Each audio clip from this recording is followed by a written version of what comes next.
The Upward Look for July 29th.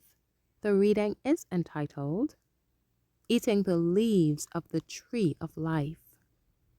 In the midst of the street of it, and on either side of the river, there was the tree of life, which bare 12 manner of fruits, and yielded her fruit every month.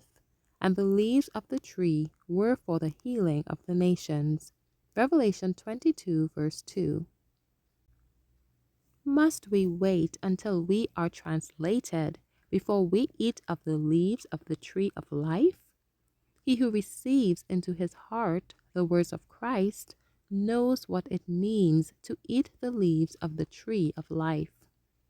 The knowledge that comes from God is the bread of life. It is the leaves of the tree of life which are for the healing of the nations. The current of spiritual life thrills the soul as the words of Christ are believed and practiced. Thus it is that we are made one with Christ. The experience that was weak and feeble becomes strong.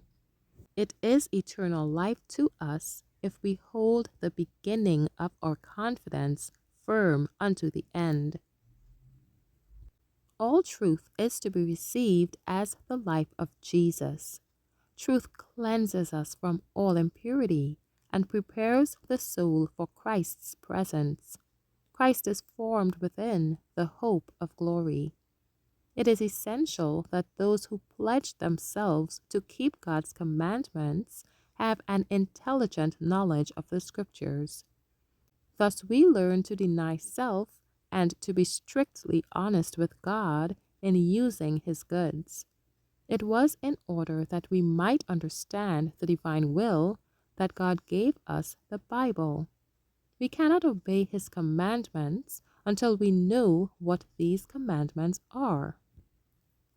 Parents are without excuse if they fail to obtain a clear understanding of God's will, that they may obey the laws of His kingdom.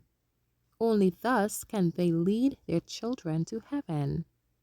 My brethren and sisters, it is your duty to understand God's requirements.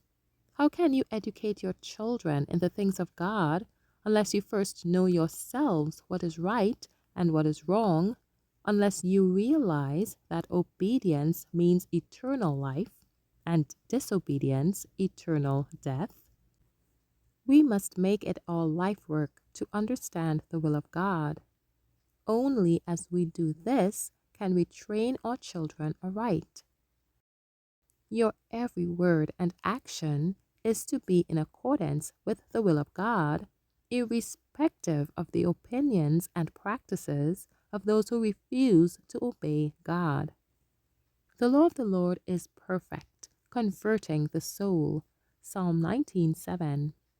The Lord has kept back nothing that is necessary for the enlightenment of His children. No one can plead in excuse for transgression that he was left in ignorance, that the way to heaven was not clearly marked out. We have not been left to serve God in a vague, uncertain way. Prepare to meet thy God in peace.